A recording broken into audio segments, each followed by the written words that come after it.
Hoje é dia 2 de fevereiro de 2022, quarta-feira, 14 horas e 55 minutos, em Franca, São Paulo.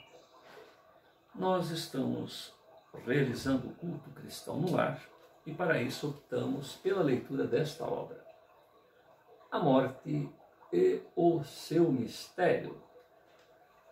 É uma obra produzida por Camille Flammarion, um astrônomo que escreveu vários livros, dentre eles com esse título, A Morte e Seu Mistério, em 3 volumes. O primeiro volume tratando da morte antes que ela aconteça. No segundo momento, volume 2, que é esse que nós estamos lendo, durante o período em que a desencarnação, vamos dizer assim, está acontecendo. E o terceiro volume, depois que ela aconteceu. Ele inicia esse segundo volume, que é, no meu caso aqui, a 4ª edição, produzido pela Federação Espírita Brasileira, tratando no item 1, os fatos expostos no primeiro volume provam irrefutavelmente a existência da alma. É uma pergunta. E apresentam um pensamento socrático. Ninguém sabe o que é a morte, nem se ela será o maior benefício para o homem. Apesar disto, tememo-la como se for o pior de todos os males. Atenienses,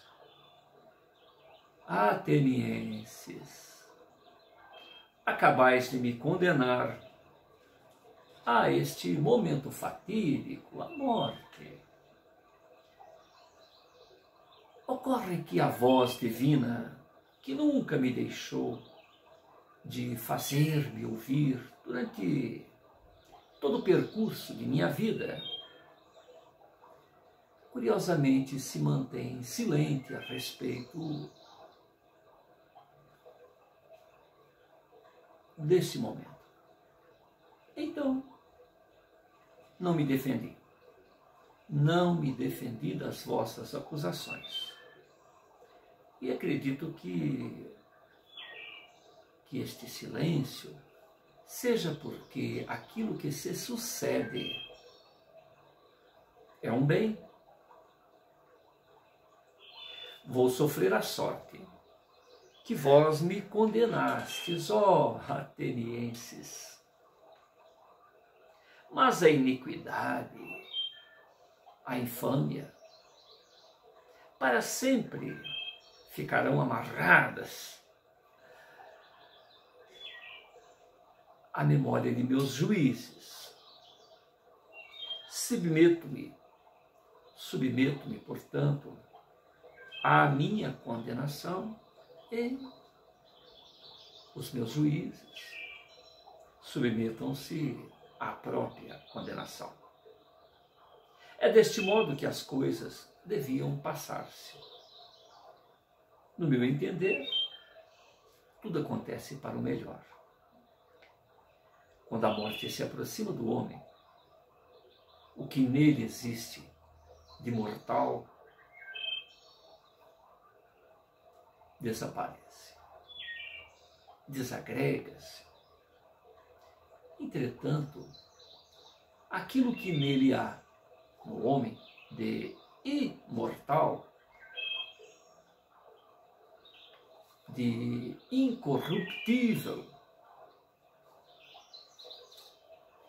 neste processo retira-se intacto. Nós lemos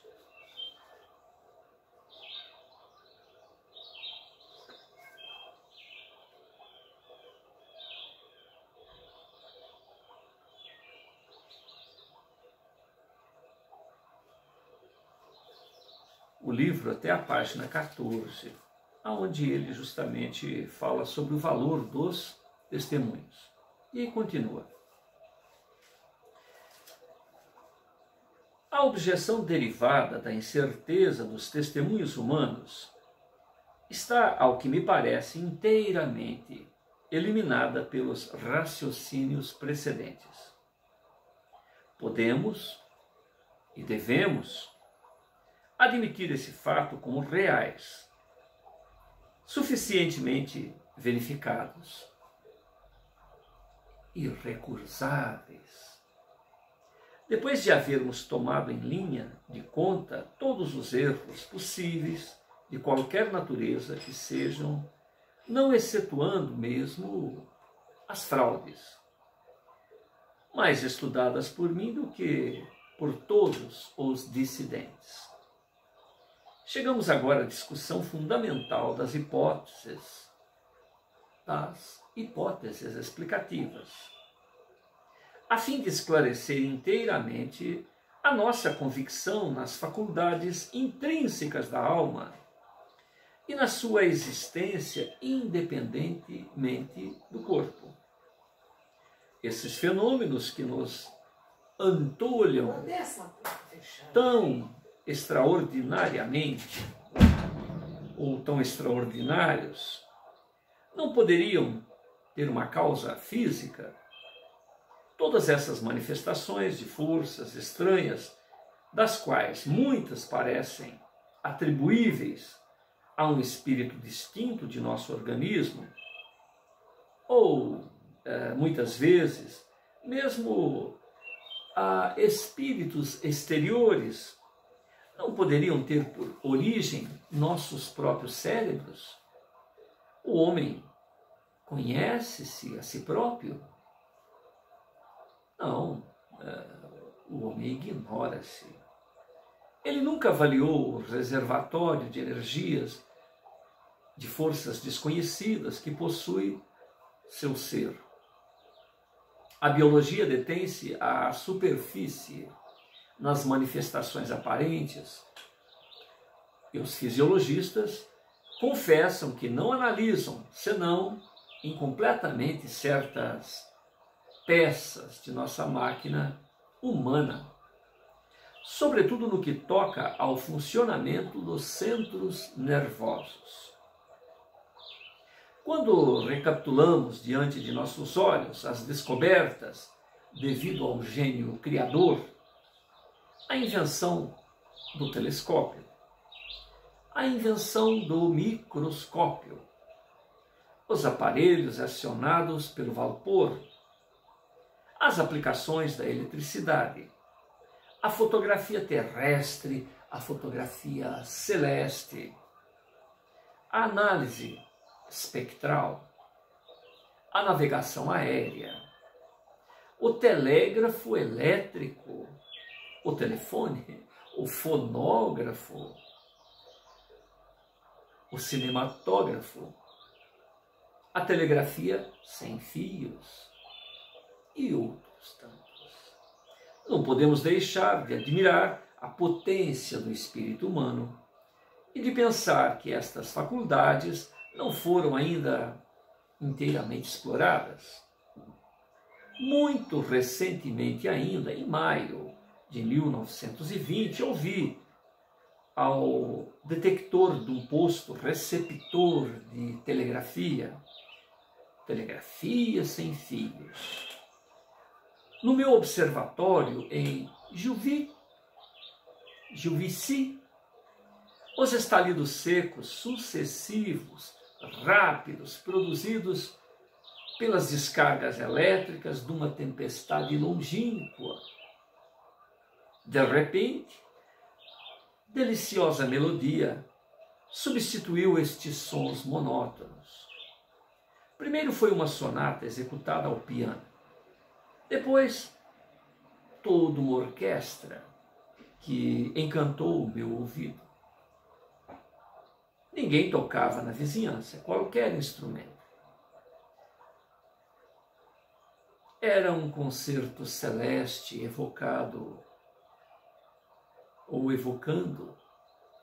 as suaves harmonias da música dos anjos bíblicos, cujos executores se encontravam em Londres diante de um posto transmissor de radiotelefonia. E os espectadores em Roma, no posto auditor. Assim voava muito para lá da França este concerto de Além Mancha, destinado à cidade eterna. Se nosso ouvido fosse dotado das propriedades do aparelho receptor de um posto radiotelefônico, perceberíamos essas vozes do espaço. Essas músicas etéreas que vão fazer-se ouvir a centenas, milhares de quilômetros. Se nossos olhos fossem constituídos com uma placa fotográfica, veríamos as irradiações para as quais nosso nervo óptico se conserva insensível. O mundo seria para nós muito diverso do que é, se possuíssemos todas as faculdades supranormais, particularmente desenvolvidas em certos seres. As forças desconhecidas de que nos ocupamos neste lugar pareceriam naturais. E teríamos outra compreensão do universo, outra compreensão da vida. Estas observações induzem-nos a pensar que vivemos num seio de mundo invisível, no qual andamos mergulhados como cegos, em pleno sol, como surdos a brilharem ou a aplicarem ouvidos atrofiados às harmonias de um Beethoven, de um Mozart. A cegueira do cego não basta ou não obsta a que o sol brilhe. E assim como a enfermidade do surdo não modifica, no que quer que seja, a beleza de uma sinfonia musical.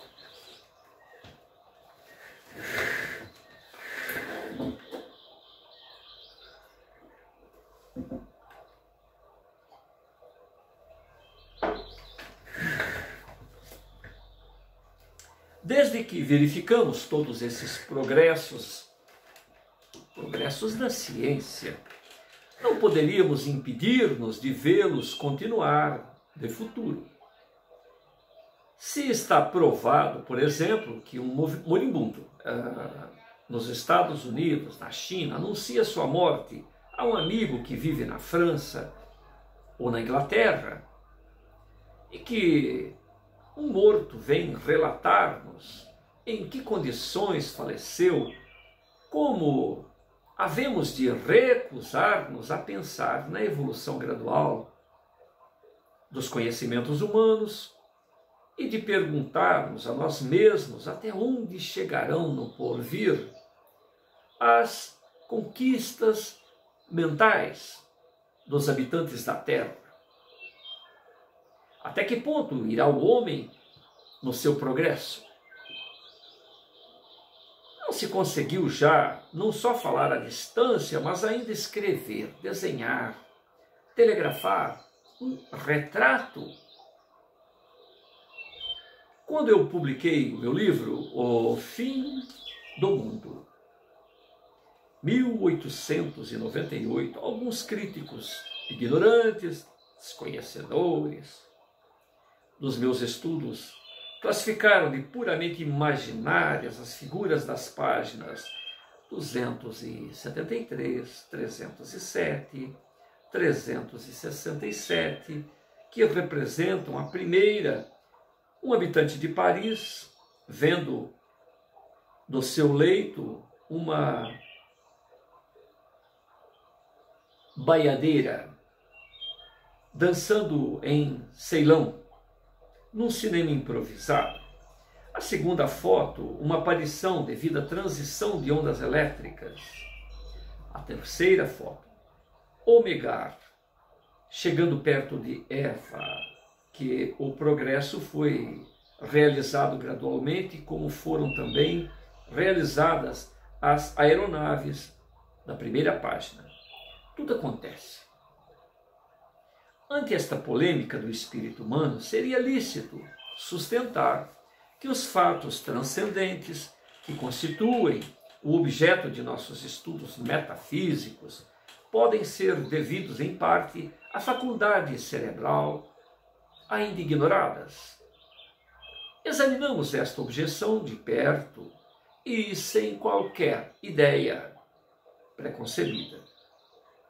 A questão estabelece-se claramente da seguinte maneira: os fatos observados devem ser atribuídos a faculdades conhecidas ou desconhecidas.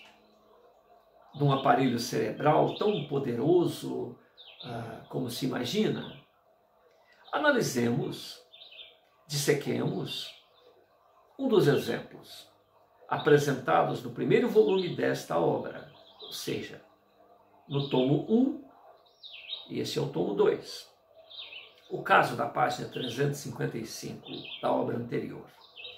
A 27 de junho de 1894, pelas 9 horas da manhã, o doutor Gallet, então estudante de medicina em Lyon, trabalhava no seu quarto em companhia de um companheiro de estudos, o doutor Varay, para o primeiro exame de doutoramento, e muito absorvido em seu trabalho, foi distraído imperiosamente, insistentemente, por uma inquietante voz interior que lhe repetia as palavras: o senhor Casimiro Perrier foi eleito presidente da República por 451 votos.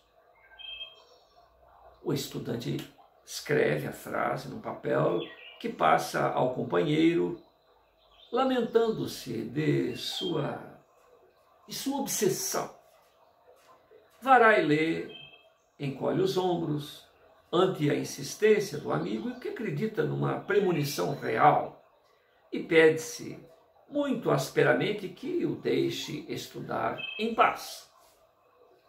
Depois do almoço, os dois companheiros encontram-se com 2 outros estudantes, o doutor Boucher, atualmente médico na Alta Saboia, e o doutor Deborne, ao presente farmacêutico em Tonon. E os 3 camaradas riem de semelhante profecia, pois que os candidatos prováveis à presidência era Brisson, era Dupuy. A eleição realiza-se em Versailles no mesmo dia, pelas 2 horas. Ora, no momento em que os estudantes lioneses tomavam refrescos na terrace de um café, passaram-se os vendedores de jornais e gritaram: o senhor Casimiro Perrier foi eleito presidente da República por 451 votos. Os sépticos, mais renitentes, não ousarão contestar esse fato de premonição precisa. 5 horas antes que o acontecimento tenha ocorrido. Atendendo a que foi confirmado por um tríplice atestado de 3 testemunhas. Não ver isso mais que uma fortuita coincidência é inadmissível. Se se tratasse de um cálculo, poder-se-ia afirmar que nada havia de maravilhoso em ter acertado, como no cálculo de grãos de trigo contidos numa medida de litro. Mas trata-se de um caso de uma voz interior, espontânea. E o algarismo? A questão que se apresenta é de saber se nos é dado atribuir esta adivinhação do futuro ao cérebro, a faculdades cerebrais fisiológicas, ou se somos levados a procurar, seja no homem ou fora dele, a ação de um elemento psíquico diferente do órgão material, do organismo material. Não se resolverá tal questão por si mesma. Atribuir a um agrupamento de moléculas materiais a ação química, mecânica de um formigamento qualquer de átomos, a faculdade de ver o que ainda não existe, 5 horas antes das eleições. O que acontecerá depois de muitas horas, muitos dias, muitas semanas, muitos meses, muitos anos? É pura hipótese, que não se apoia em nenhuma base científica. Além disso, a hipótese é absurda em si própria. A força de se querer fazer ciência prática cai-se na aberração. Deixa-se raciocinar logicamente. A única evasiva no caso de premonição que acabamos de relatar seria supor uma coincidência fortuita. Primeiro, para o nome inesperado, um nome que não se aguardava como resultado das eleições. Eram 2 outros candidatos no páreo. Este sequer era cogitado. Segundo, para o algarismo. Em rigor, embora haja milhões de probabilidades de apostar contra uma, isso é talvez absolutamente impossível. Mas então teremos o fato assinalado em seguinte do precedente. O senhor Vicente Sassaroli, anunciado com muitos dias de antecipação, a derrocada de uma casa que os arquitetos consideravam certamente sólida e fazendo fugir os seus habitantes precisamente no momento da catástrofe. Aqui seguramente o caso não pode ser invocado. Procurar-se-á uma outra hipótese. Supor-se-á que o profeta era dotado de faculdades dos animais que pressentem, quem sabe, tremores de terra. Mas já essa hipótese é insustentável. Não se trata de fenômeno cósmico, mas de um prédio particular. Os nossos contraditores, decididos, preferem aceitar a hipótese inverossímil a admitir uma simples realidade. E a criada por Schopenhauer, a criada de Schopenhauer, vendo em sonho 5 ou 6 horas com antecedências o tiroteio entornado, não. E a criada de Schopenhauer, vendo em sonho, com 5 a 6 horas de antecedência, o tinteiro entornado, a tinta correr da secretária para o assoalho, atribuir esta visão premonitória ao cérebro da serva do filósofo, é o cúmulo. É o cúmulo. E a criança de Edimburgo, folgazã encantadora, vendo-se de repente num caixão forrado de cetim branco, rodeada de flores, fato que aconteceu 8 horas depois. E a jovem princesa Radziwill, recusando-se sempre, desde a infância, a passar por uma porta do salão sob a qual foi esmagada. Quando se celebrava a festa dos seus esponsais. A senhora Noel de Montpellier, aparecendo a seu irmão no dia seguinte à da sua morte e noticiando-lhe, informando-lhe a respeito da própria morte. Aos meus leitores, leram esta dramática narrativa de O Desconhecido. Mais adiante voltarei a referir-me a ela. No caso da senhora Constance, negando-se obstinadamente a tomar medicamento, negando-se obstinadamente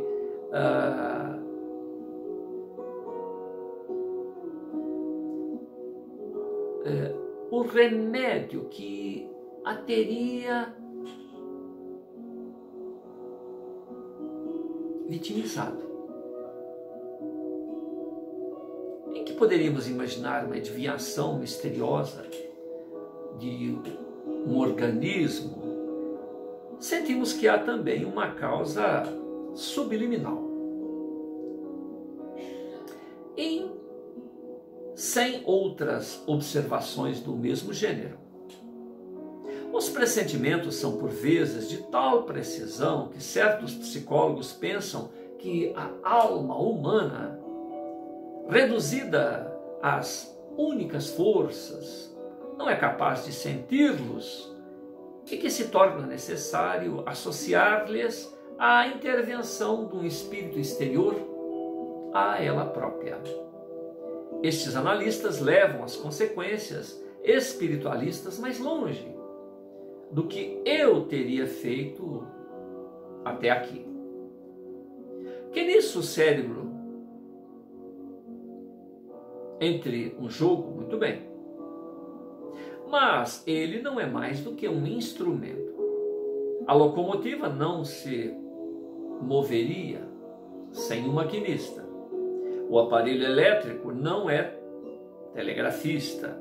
O telefone não é a pessoa que faz a chamada. A câmara escura não é o fotógrafo.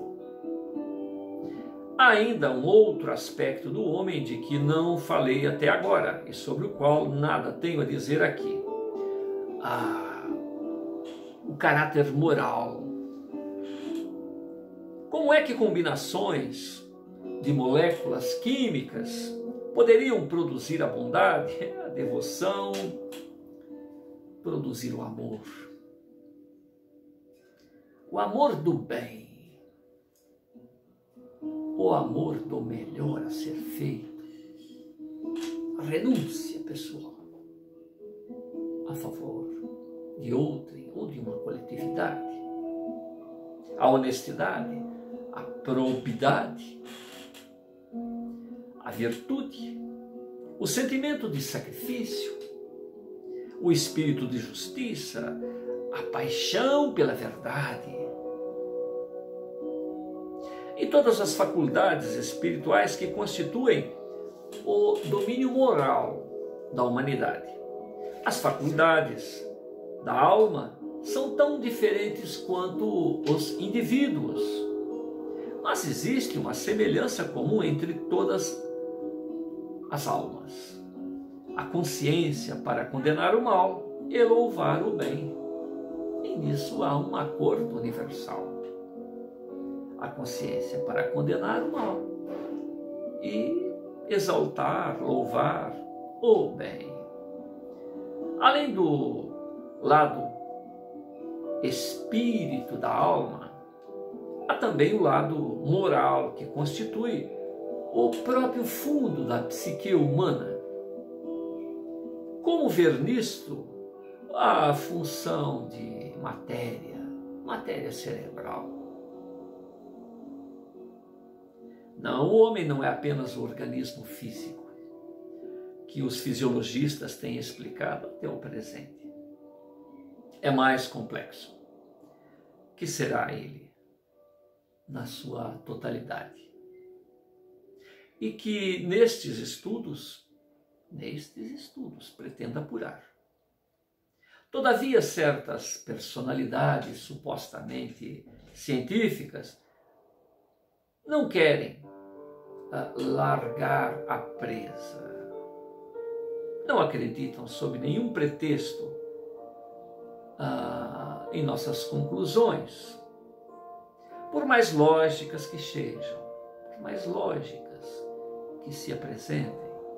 Há nisto uma negação sistemática, premeditada, inconsequente. Deplorável em espíritos ponderados. Para todo observador, independente, um método positivo mais estrito estabelece com segurança que os fatos supranormais estudados nesta obra não poderão ser negados. Devem, para o futuro, ser inscritos no domínio aumentado, transformado das ciências exatas. Não são atribuíveis à função cerebral e provam a existência da alma em entidade ou como entidade distinta do organismo corpóreo. Estou na página 20, agora, onde se inicia um novo bloco de raciocínios. Senhor Jesus, te agradecemos pela oportunidade deste encontro. Agradecemos por esse instante em que nos envolvemos nos lúcidos vislumbres mentais, intelectuais, emocionados de Camille Castelo Branco, de Camille Flammarion, e em seus interlóquios consigo próprio e com o mais além, junta carinhosamente, junta pacientemente, suadamente, tantos e tantos motivos, tantos e tantos apontamentos, de depoimentos deste ou daquele vivente que diga que sou mais do que a vida material. Algo de diferente aconteceu que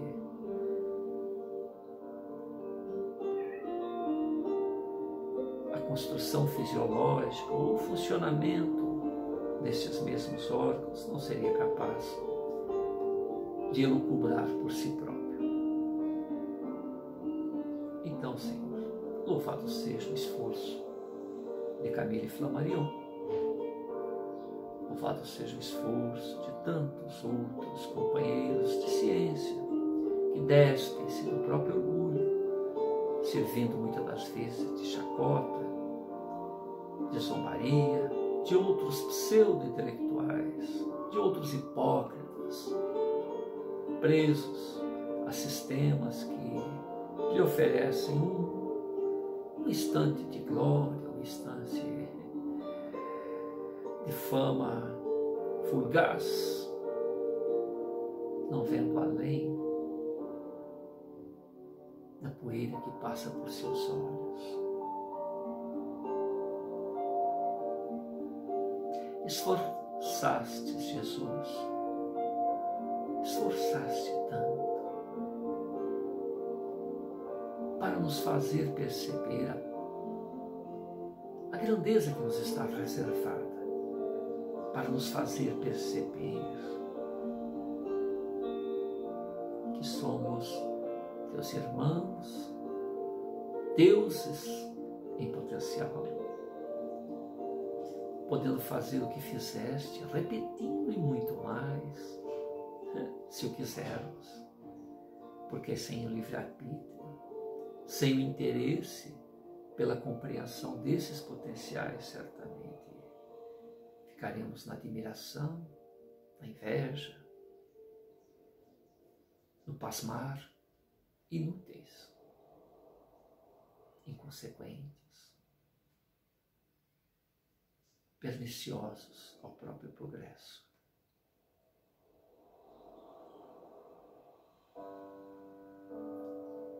Louvado seja seu nome, Camila.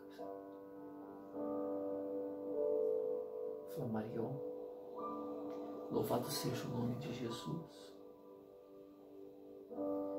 Louvado sejam todos os corações que buscam a auto-melhoria, que buscam honrar o bom, o belo, o justo. Não devemos nos afligir pelos nossos irmãos da retaguarda que se ufanam de seus golpes, se ufanam de suas trapaças, se ufanam de suas impiedades, de sua ousadia em tirar o que não lhe pertence, mesmo que seja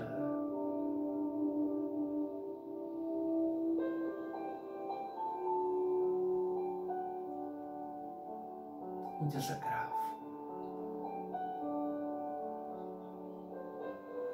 Somos filhos do Altíssimo.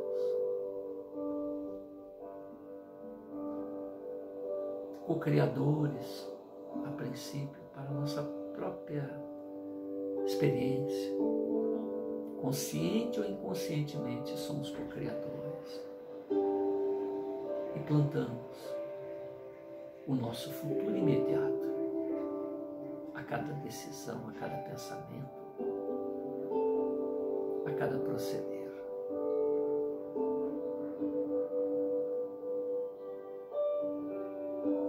Louvados sejam aqueles que entenderam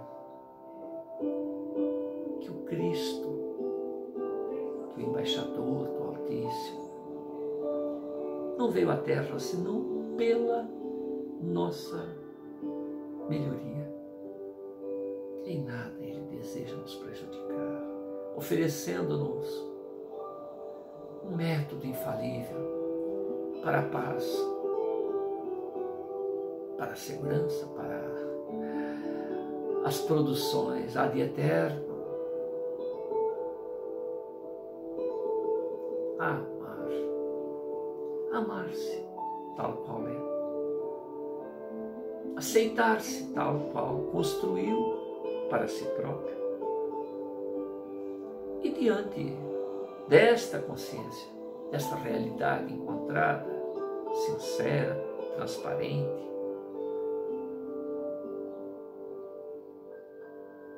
seguir adiante. Saber que a diversidade é a lei do universo. Nós somos diversos de nós mesmos, diferentes de instantes atrás, quer em nosso mundo íntimo, quer no nosso mundo externo, no nosso organismo, que não se retornam ao mesmo lugar, que o lugar já não é mais o mesmo quando ali retornamos, que nós não somos mais os mesmos quando ali retornamos. Então, como querer que as pessoas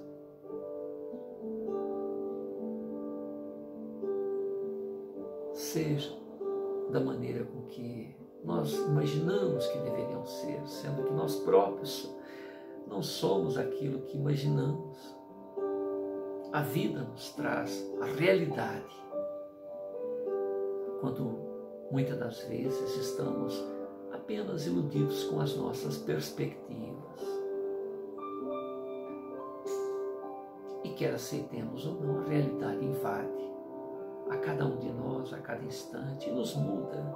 E novamente, novamente, novamente, sempre para um crescendo, para uma evolução inevitável.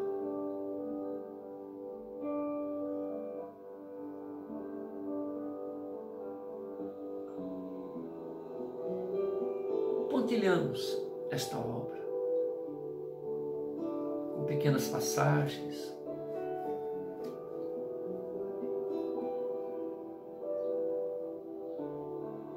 a morte, o que é a morte? A morte é uma falecida. o Cristo de Deus e o Senhor Hipólito Leão de Visata Refaio já colocaram em seu jazigo. A morte está morta. A vida, vida estuante e abundante,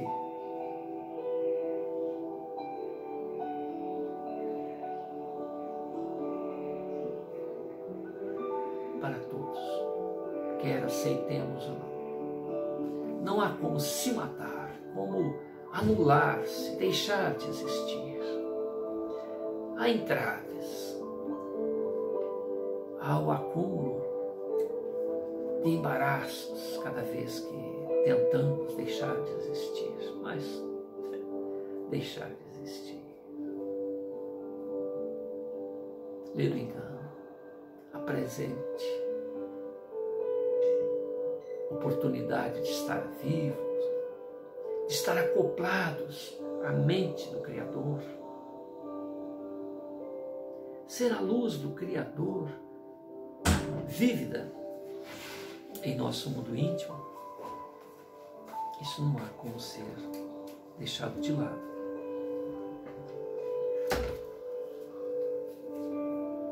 Então, é seguir adiante.